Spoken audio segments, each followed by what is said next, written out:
15 വർഷത്തെ ഭരണത്തിന് ശേഷം അതിദയനീയമായ പരാജയമാണ് മമതാ ബാനർജി സർക്കാർ ഏറ്റുവാങ്ങിയത്.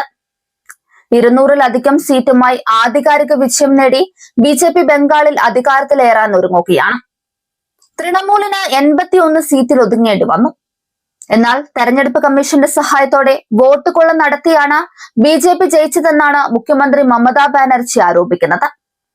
തോൽവി അംഗീകരിക്കില്ലെന്നും മുഖ്യമന്ത്രി സ്ഥാനം രാജിവെക്കില്ലെന്നും അതിനാൽ തന്നെ ഭരണഘടനാപരമായി ഗവർണറെ കണ്ട് രാജി നൽകില്ലെന്നും മമത പറയുകയാണ്. നിലവിലെ നിയമസഭയുടെ കാലാവധി 8-ന് അവസാനിക്കുന്നതോടെ മമതാ സർക്കാരിന്റെ അധികാരം സ്വാഭാവികമായി ഇല്ലാതാകും. ചരിത്ര വിജയം നേടിയ ബംഗാളിലെ ആദ്യ ബിജെപി സർക്കാർ 9-ന് സത്യപ്രതിജ്ഞ ചെയ്യുമെന്നാണ് വിവരം. ഇതിനിടെ ബിജെപിയുടെ വിജയത്തിൽ ആശംസകൾ അറിയിച്ചിരിക്കുകയാണ് ബംഗ്ലാദേശിലെ ഭരണകക്ഷിയായ ബംഗ്ലാദേശ് നാഷണലിസ്റ്റ് പാർട്ടി. ഇരു രാജ്യങ്ങളും തമ്മിലുള്ള ടീസ്റ്റ നദീജല പങ്കിടൽ കരാർ തടസ്സപ്പെടുത്തിയതിന് മമതാ ബാനർജിയെ വിമർശിച്ചുകൊണ്ടാണ് BNP ബിജെപിക്ക് കൈയടിച്ചത്. ബിജെപിയുടെ വിജയം പശ്ചിമ ബംഗാളും ബംഗ്ലാദേശും തമ്മിലെ ബന്ധം നിലനിർത്താനും ശക്തിപ്പെടുത്താനും സഹായിക്കുമെന്നും ചൂണ്ടിക്കാട്ടുന്നുണ്ട്. സുവേന്ദു അധികാരിയുടെ കീഴിൽ ബിജെപിയുടെ പ്രകടനത്തെ BNP ഇൻഫർമേഷൻ സെക്രട്ടറി അസീസുൽ ബാരി ഹെലാൽ പ്രശംസിച്ചു. ദീർഘകാലമായി നിലനിൽക്കുന്ന ടീസ്റ്റ ജലവിഭജന വിഷയത്തിൽ നീക്കങ്ങൾ ഉണ്ടാകുമെന്നും അദ്ദേഹം പ്രതീക്ഷ പങ്കുവച്ചു. മമതാ ബാനർജിയുടെ കീഴിലുള്ള തൃണമൂൽ കോൺഗ്രസ് സർക്കാർ ടീസ്റ്റ ബാരേജ് കരാറിന് തടസ്സമായി നിന്നിരുന്നു. പശ്ചിമ ബംഗാളിൽ സുവേന്ദുവിന്റെ നേതൃത്വത്തിലുള്ള ബിജെപി സർക്കാർ ബംഗ്ലാദേശ് ദീർഘകാലമായി ആഗ്രഹിക്കുന്ന കരാറുമായി സഹകരിക്കുമെന്നാണ് കരുതുന്നത്. ബംഗ്ലാദേശ് സർക്കാരും മോദി സർക്കാരും വളരെയധികം ആഗ്രഹിച്ചിരുന്ന കരാറിനെ സുവേന്ദു സഹായിക്കുമെന്ന് കരുതുന്നുണ്ട്.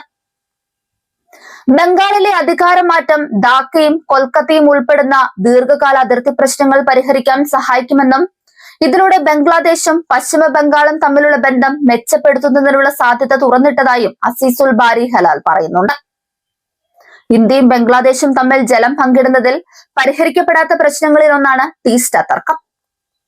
1996-ലെ ഗംഗാ ജല ഉടമ്പടി പ്രകാരം പശ്ചിമ ബംഗാളിലൂടെ ഒഴുകുന്ന ഗംഗാ നദിയിലെ അണക്കെട്ടായ ഫറാക്കിയിലെ ജലം വരൾച്ചാ സമയങ്ങളിൽ ബംഗ്ലാദേശുമായി പങ്കിടണം. എന്നാൽ ഇന്ത്യ ആവശ്യത്തിന് വെള്ളം തുറന്നു വിടുന്നില്ലെന്നും ഇത് കൃഷിയെയും താഴ്ന്ന പ്രദേശങ്ങളിലെ ഉപജീവന മാർഗത്തെയും ബാധിക്കുന്നുവെന്നുമാണ് ബംഗ്ലാദേശ് പറയുന്നത്. കരാർ ഈ വർഷം അവസാനത്തോടെ അവസാനിക്കുന്നതിനാൽ ടീസ്റ്റ ജലത്തിന്റെ ന്യായമായ വിഹിതമാണ് ബംഗ്ലാദേശ് ആവശ്യപ്പെടുന്നത്.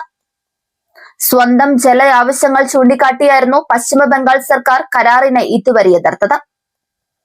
2011-ൽ അന്നത്തെ പ്രധാനമന്ത്രി മൻമോഹൻ സിംഗ് ബംഗ്ലാദേശ് സന്ദർശിച്ചപ്പോൾ ടീസ്റ്റ ജലത്തിന്റെ 37.5% ബംഗ്ലാദേശിനും 42.5% ഇന്ത്യക്കും ലഭ്യമാക്കണമെന്ന നിർദ്ദേശം മുന്നോട്ട് വെച്ചു.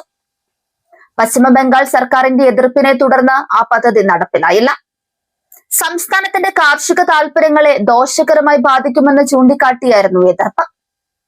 2015-ൽ പ്രധാനമന്ത്രി നരേന്ദ്രമോദിയുടെ ധാക്ക സന്ദർശനം കരാറിന് പുതുജീവൻ നൽകുമെന്ന് പ്രതീക്ഷ നൽകിയിരുന്നു.